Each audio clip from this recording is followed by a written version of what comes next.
Hello and welcome to The Hero Spouse. I'm Kendra Ruth, here to answer one of your questions about marriage and midlife crisis.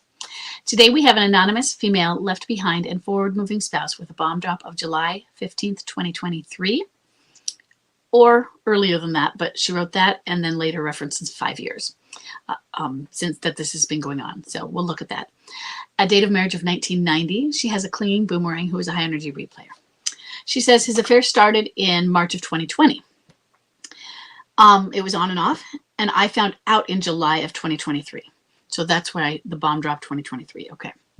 He's moved out several times. I'm going to assume since that bomb drop of just a little over a year ago. What is July? 15 months? He's moved out several times. 3 months, a week, 2 weeks. So he was moved out for 3 months one time. He was out, just left for a week. He left for 2 weeks. And currently it's been 5 months. And he's still out. Since D-Day, since bomb drop, he's been on and off again with the alienator. She's determined and left her family for him. We took a marriage course in April of 2024. So bomb drop, July of last year, April of this year, marriage course. Okay. He loved it and realized he was in limerence. However, he still made the choice to leave me and our 23-year-old son. Limerence wins. Okay, so I want you to understand limerence wins.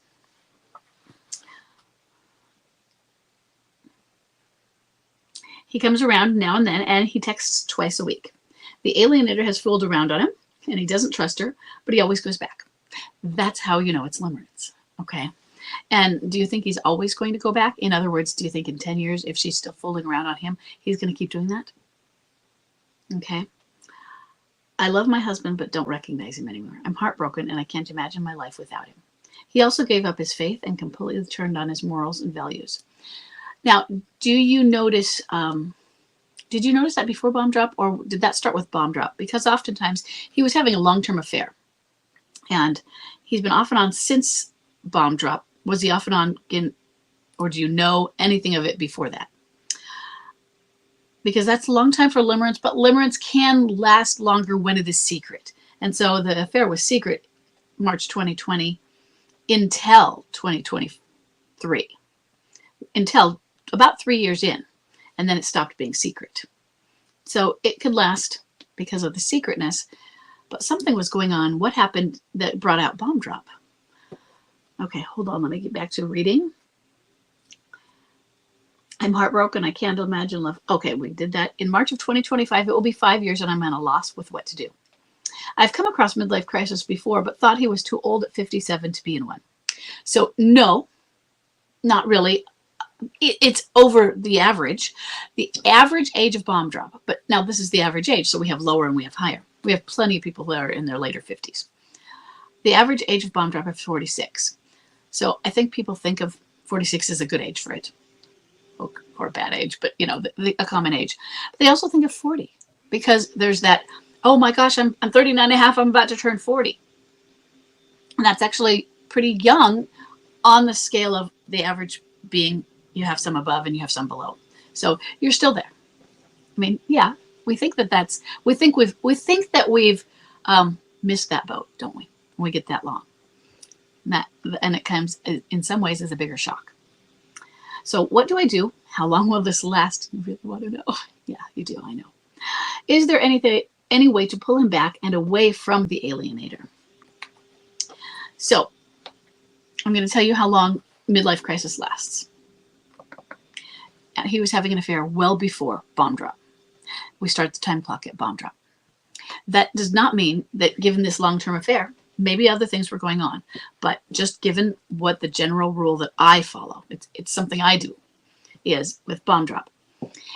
I started at bomb drop because that's when they start to make the changes. In other words, you suddenly know something is wrong and there's a discussion or something. Sometimes it's because you found out about the affair and the discussion happened. Sometimes they just bring out the discussion and say, okay, I'm not happy, I'm leaving.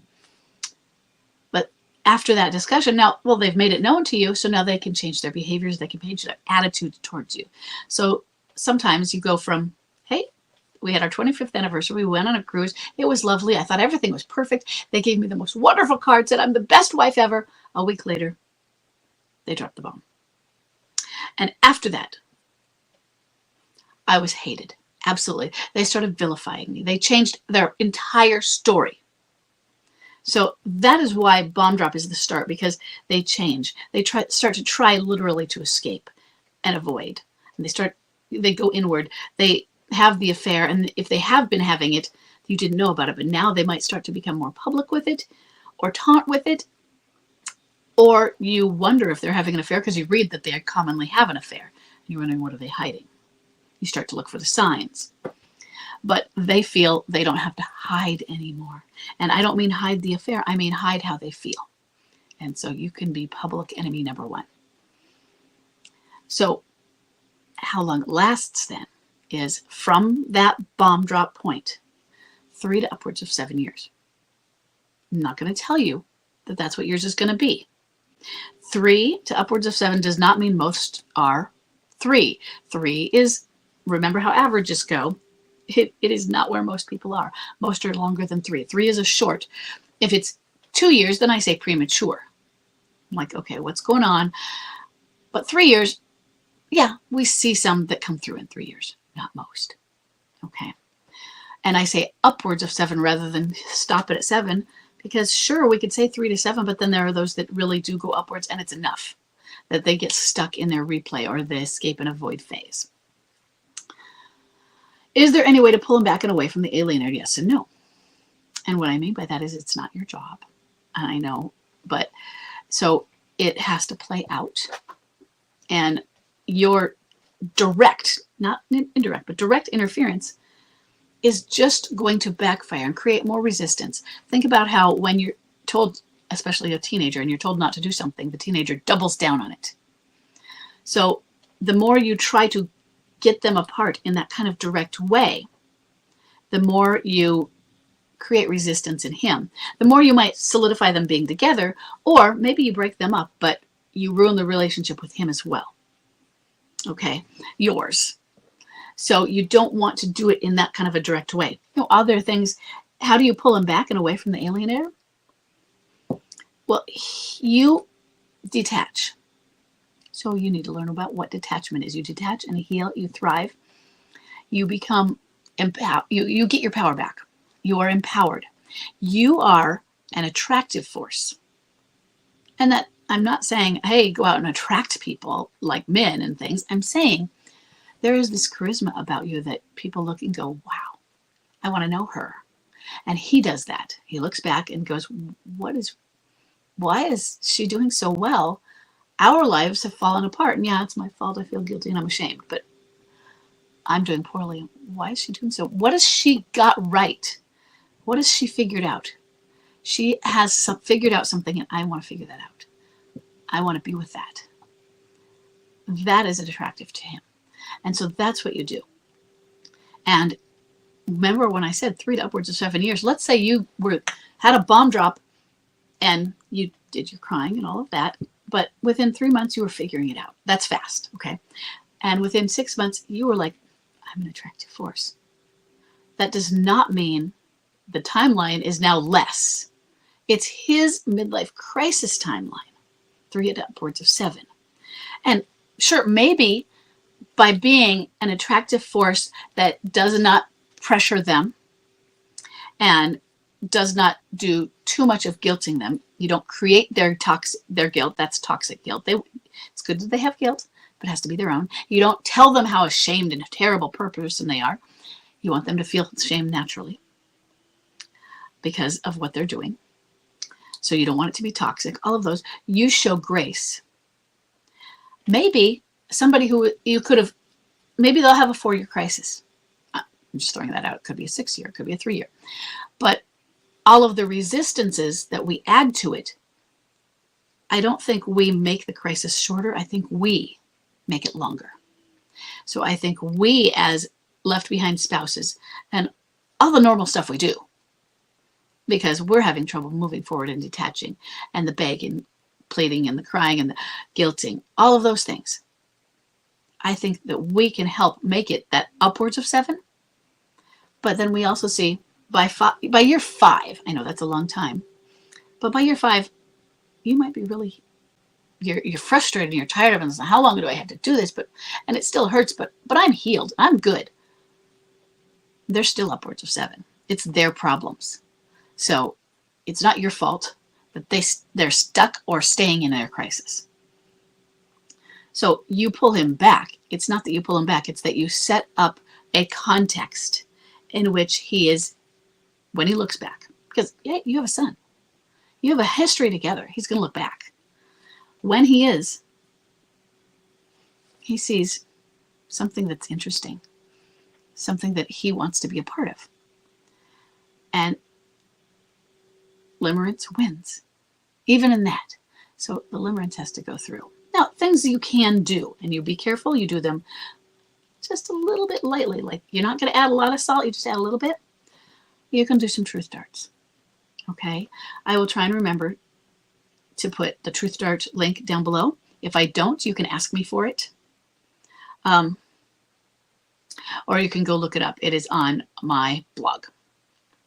And the links are, if you go to the Hero Spouse, you go to the blog and you go to the part that says articles, you click down to blog articles, and then I always do the Control F to find words on the page. And I click, that's how I find my own stuff. I put in that truth darts and I will find the truth dart one. Then I don't have to scroll and look for it. I'll find the truth dart article really fast. So I would learn about what those are, because you can send him, but you want to be sparing. There are nice truth darts, and there are truth darts that they kind of have a sting, such as, you know what is going on? This woman has left you multiple times. And, you know, I'm concerned about it. You continue to hang on with that, and that I'm concerned he thinks he's deserving it. And I'm telling you that. And if you want to phrase that to him, you know, but also it's like, she's left you multiple times. Now here's the firmer truth dart. You know she's going to continue to do it. You know this relationship is doomed. And notice, I'm not saying I think or you think or it seems. I'm not using fuzzy language. I am like saying it is a fact. You know. And it's not you, it's him. You're speaking this to him. You're stating it as a fact. Facts are harder to refute. I don't mean harder in a sense of in a debate. I mean for the brain, we're like, oh, that was spoken as a fact. And so it's easier for me to believe it when it's spoken that way. You know she's not committed to you. You know that she's been abusive to you because she continues to leave you and cheat on you. And you know what you also know? I'm not sure he knows this, but I'm going to say it that way again.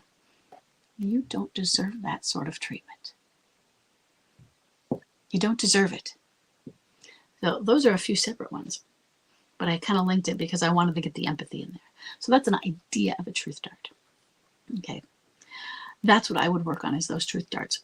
So what do you do? Your big question is, what do I do? Since you're not familiar, it sounds to me like you have seen MLC, but you didn't think it fit. And it certainly looks like it's a fitting thing. So if you haven't, go enroll in Understanding Midlife Crisis and go through all the videos. Okay, it's only about 2 hours, so it won't take you that long. And it's dripped over a few days if you don't listen, you know, or you can listen to them all at once after they're dripped, but they're in little pieces. Okay, so I just, you know, I have headphones in while I do the dishes and things like that. You don't have to watch them because I'm just a talking head. So it's really listening. So do that. Learn about midlife crisis and then stop. And what I mean by that is don't make learning about midlife crisis your focus. That's why I wanted it to be a fast class. Because then I want you to focus on healing you. Work on that detachment. Work on being so joy-filled that when you see him, you're full of grace and you smile. But you don't smile with, oh, I'm so excited to see you. You smile with, because you're a happy person. Like he could look at you across the room, seeing you talking to other people, and he's just watching you. You know, you probably would be keyed in, but it's not eyes locking. He's watching you, and he's like, look at her. Look at her. Isn't she beautiful? Isn't she wonderful? Look at that smile. She's doing great. It's that. You want him to see that. And so I want you to become that. That's therapy. That is accepting the process of midlife crisis, and that it's not personal to you. you see that this woman is abusing him. And that's sad, isn't it? And yeah, you're heartbroken and you can't imagine life without him, but look at what he's given up. It's because he doesn't know who he is. It's because he's scared and he's seeking and he feels that he deserves her and her treatment, probably. And that's sad. And you get to tell him, I want you to give him some praises. You know what? You were a wonderful husband. If that's true, you were a wonderful father. And I know that that person isn't gone. And I believe in you. And you give him the things he does well. I want him to be praised up. And he's getting it from you. And it's not sugarcoating. And you don't do it always. And I'm a bad person. It's like, you know what? I can see how you feel that way right now. Given the life you've chosen and what you've been doing. I get it. But you're not a bad person. See, good people make bad choices sometimes. Good people, bad behaviors. And you're a good person and you are behaving badly. You're right. But your character, it's character versus behavior. Your character, I know you're good at heart. And that person in there, that person is still there. I believe in you. And it's our job, I'd say, to believe in them because somebody's got to do it because they don't believe in themselves. So that's what I want you to work on. Your biggest focus, you have to get yourself to a place where you are strong and empowered. And you don't need him, you want him. And that's what brings them, is they see this whole and healthy person. And often MLCers don't return whole and healthy. It's great if they do. They're through the crisis. But what I mean is, I don't mean that they say they want to return and you work on it in counseling and then they move home. I mean, when they say they want to return. How can they be really whole and healthy if they haven't then come home and I don't mean, when I say come home, I don't mean they've moved in. I mean, they're like, okay, I want us to be together again. What do we need to do to make that work? And then maybe you make a plan of action for dating in counseling before you go all the way to a home so that there's no house hopping. But how do you work through that healing? How are you a whole and healthy person when he hasn't made the amends to you and learned what the damage was to you? And then that's hard because they're like, oh my God, how can we overcome this? Learn what the damage and heal with you. So that's partially why they're not going to be whole and healthy, because there's an amends process that comes. And it can come without reconciliation if you're not standing and they apologize, but it's a lot bigger, a lot more to get through and work through to build a relationship with that person again and rebuild trust. Okay? And you're not there yet. I'm not saying you're there. But he doesn't seem like somebody, like you said, clinging boomerang. He doesn't seem like somebody who really wants out of the marriage, but he is addicted in limerence. Okay? And you have to learn that it's an addiction. Limerence wins until it's over. And this limerence really should be over after this long. But maybe it's not right now. And he needs help. If he wants to get professional help for what's going on, great. I love how you went to a marriage thing and he realized he's in limerence. What kind of professional help does he want to get now to get him through that? To help him explore. And that's not marriage counseling. That's individual. To explore why he is making this choice. Not about leaving you, but about being with her. Why am I choosing somebody who's damaging to me, who I know is toxic? What does that mean about my childhood and all that kind of stuff? Okay. So I hope this is helpful. And I will see everybody in the next one.